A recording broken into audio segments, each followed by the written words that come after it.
दोस्तों, election commission की साख गिरी है। कितनी गिरी है इसके बारे में बात तो बहुत होती है, लेकिन आज देश के दो बड़े अखबारों ने इलेक्शन कमीशन की साख कितनी गिरी है इन सवालों के जवाब दे दिए। दोस्तों, ये है अखबार द हिंदू और ये है अखबार टेलीग्राफ। दोनों ही अंग्रेजी के अखबार हैं। दोनों ने वो काम किया है जो सारे हिंदी के अखबार मिलकर नहीं कर पाए। मुख्य चुनाव आयुक्त ज्ञानेश कुमार की प्रेस कॉन्फ्रेंस पर इन दो बड़े अखबारों ने किस तरह की खबरें छापी हैं और ये खबर आज के दौर में क्यों महत्वपूर्ण है, और वो चुनाव आयोग जिसकी साख गिर गई है, जिसको लेकर लगातार बात हो रही है, उसके सर्वे के जरिए कितनी साख गिर गई है ये दिखा दिया है दोस्तों इन अखबारों ने। मैं आगे आपको बताऊंगी, लेकिन पहले मैं चाहती हूँ कि आप शुरुआत में इन तस्वीरों को देखें। दोस्तों, ये आज के दौर की तस्वीरें हैं। आज का दौर जब नेताओं को बसें भर भर कर पब्लिक को लाना पड़ता है अपनी जनसभा में, रैली में भीड़ जुटाने के लिए। आज के दौर की एक तस्वीर ये भी है जहां राहुल गांधी और तेजस्वी यादव बस निकले सड़क पर और कुछ यूं हुजूम उमड़ा। दोस्तों, ये राहुल गांधी की वोटर अधिकार यात्रा है, आज दूसरा दिन है, औरंगाबाद यात्रा पहुंच चुकी है।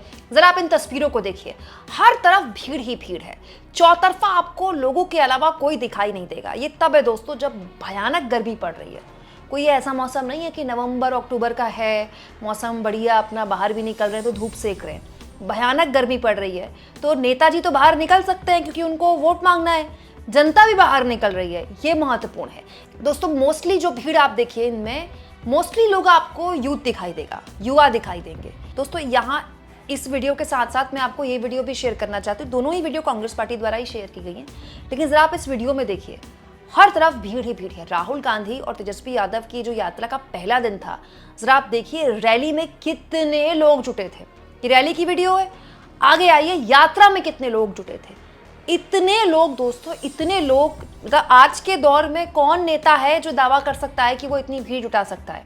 हालांकि भीड़ हर जगह मैनेज करके जुटाई जाती है। मैं ये नहीं कह रही हूँ कि पूरी की पूरी भीड़ ऑर्गेनिक होगी, लेकिन क्या है, पूरी की पूरी भीड़ ही ऑर्गेनाइज्ड होगी, बुलाई गई होगी, ये तो खैर मैं आपके ऊपर छोड़ती हूँ। यहाँ पर एक और चीज़ मैं दिखाना चाहती हूँ दोस्तों, महिलाओं और जो हमारी बच्चियाँ हैं उनके बीच तेजस्वी यादव और राहुल गांधी को लेकर क्रेज है। क्रेज की बहुत सी वजह है दोस्तों। महिला वोटर जो बिहार में बहुत ही वोकल रही हैं, और महिला वोटर्स का हमेशा से नीतीश कुमार को सपोर्ट मिला है, अलग अलग रीजन की वजह से।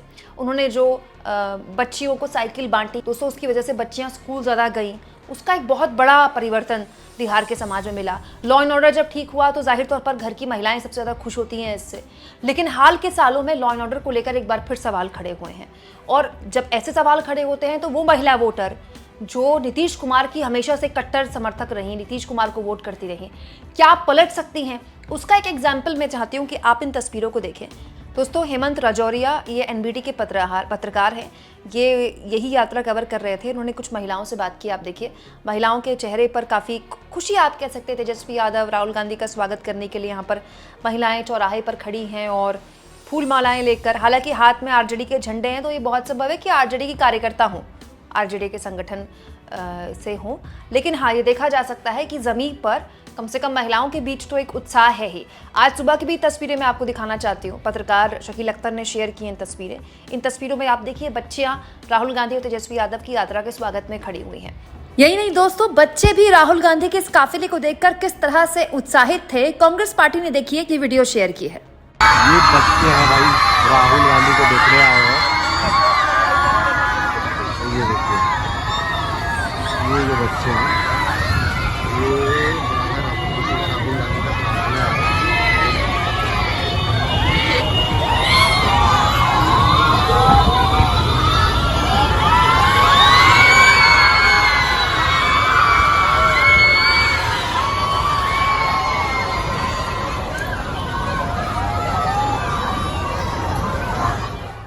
इस बीच दो बड़े अखबारों का जिक्र जो कि मैंने शुरुआत में किया, एक बार फिर मैं आपको उनकी तरफ ले जाना चाहती हूँ। दोस्तों, आज के दौर में जब गोदी मीडिया इलेक्शन कमीशन के प्रेस कॉन्फ्रेंस के बाद तालियां बजा रही है कि वाह वाह सर जी कमाल कर दिया, और गोदी मीडिया विपक्ष से पूछ रही है आप और कितने सवालों के जवाब चाहिए आपको, एक एक करके तो ज्ञानेश कुमार ने हर सवाल के जवाब दे दिए, जबकि वो खुद जानते हैं कि उनके अपने रिपोर्टरों को सवालों के जवाब नहीं मिले। ऐसे दौर में ऐसे अखबारों को चिन्हित करना, ऐसे दौर में ऐसे अखबारों की तारीफें करना बहुत ज़रूरी हो जाता है। दी टेलीग्राफ ने देखिए क्या शानदार हेडलाइन छापी है, इलेक्शन ओमिशन इलेक्शन कमीशन को बना दिया है इलेक्शन ओमिशन, सी हटा दिया इलेक्शन कमीशन का, और इलेक्शन ओमिशन मतलब गायब करने वाला, गायब कर देता है जो। नीचे देखिए, साइलेंस ऑब्फ्यूशन बिजार लॉजिक, मतलब या तो इलेक्शन कमीशन चुप रहा या फिर अजीबोगरीब लॉजिक देता रहा राहुल गांधी को टैकल करने के लिए। मतलब राहुल गांधी को टैकल करने के लिए इलेक्शन कमीशन के पास केवल यही तर्क था। ये 2 लाइन अपने आप में कंप्लीट हो गई। इसके बाद टेलीग्राफ को कुछ और छापने की जरूरत ही नहीं पड़ी। टेलीग्राफ बहुत ही क्रांतिकारी अखबार है, हमेशा से ही सरकार की नींद उड़ाने वाली हेडलाइन छापता रहा है। वहीं दोस्तों एक और बहुत ही आंख खोलने वाला डेटा CSDS ने आज शेयर किया है। दोस्तों CSDS वो सर्वे एजेंसी है जो वक्त वक्त में देश में सर्वे करती रहती है। द हिंदू में ये आर्टिकल छपा है, अगर आप चाहें तो ज़रूर देखिएगा, बहुत ही शानदार आर्टिकल है। इस आर्टिकल के ज़रिए दोस्तों CSDS ने बताया है कि देश में चुनाव आयोग की साख साल दर साल कितनी गिरी है, बाकायदा इस आर्टिकल के ज़रिए बताया गया है। हालांकि हर राज्य का सर्वे नहीं है, लेकिन एक छोटा सा सर्वे भी किया गया जिसके ज़रिए बताया गया है कि इस वक्त देश में जितनी चुनाव आयोग की साख गिरी है उतनी कभी नहीं गिरी। हालांकि हर राज्य को इसमें इंक्लूड नहीं किया गया, लेकिन जिस तरह से किया भी गया है ये अपने आप में बताता है कि अब तक जिस पर बात हो रही थी कि इलेक्शन कमीशन की साख गिरी है, अब सर्वेस के जरिए प्रूफ हो रहा है कि इलेक्शन कमीशन की साख गिरी है। याद कीजिए दोस्तों 2024 के लोकसभा चुनाव के बाद भी ऐसा ही सर्वे किया था CSDS ने। तब भी यह माना गया था कि एक दौर में जब इलेक्शन कमीशन की साख बहुत होती थी, अब वो साख बहुत गिरी है। और इसमें जिसका योगदान है, उन 2 नामों को तो आप जानते ही हैं, ज्ञानेश कुमार और राजीव कुमार। उनमें से एक राजीव कुमार सामने आने को राजी नहीं है और दूसरे ज्ञानेश कुमार जब सामने आते हैं तो ना तो सवालों के जवाब देते हैं और नाक फुला फुला कर नाराजगी जाहिर करके चले जाते हैं। हाँ, लेकिन ये बात सच है दोस्तों कि ये बात अब सिर्फ आई गई नहीं हो गई है। विपक्ष ने ठान लिया है कि वो सड़क पर तो उतर ही रहा है लोगों को जागरूक करने के लिए या फिर अपनी राजनीति करने के लिए। वही विपक्ष भी राजनीति करता है और क्या करता है। लेकिन ये बात केवल पॉलिटिक्स करने तक की नहीं है। ये खबर मैंने आपको दिखाई थी, महाभियोग की तैयारी भी हो रही है दोस्तों। जी हाँ, विपक्षी गठबंधन ने ये एक तरह से एक सहमति बन रही है अब, जिस पर आज चर्चा भी हुई कि महाभियोग लाया जा सकता है ज्ञानेश कुमार को उनके पद से हटाने के लिए।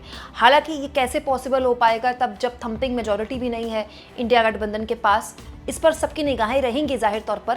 लेकिन अगर ऐसा होता भी है तो ज्ञानेश कुमार इतिहास में अपना नाम दर्ज करवाने में कामयाब रह जाएंगे। आपको क्या लगता है दोस्तों, कमेंट बॉक्स में जरूर लिखें। और साथ साथ में ये भी बताएं दोस्तों कि राहुल गांधी को जिस तरह का सपोर्ट अब तक दूसरे दिन मिल रहा है, वो बिहार की कौन सी बदलती हुई तस्वीर की कहानी बताता है। और जितना हो सके दोस्तों चैनल को शेयर भी करें और सब्सक्राइब भी।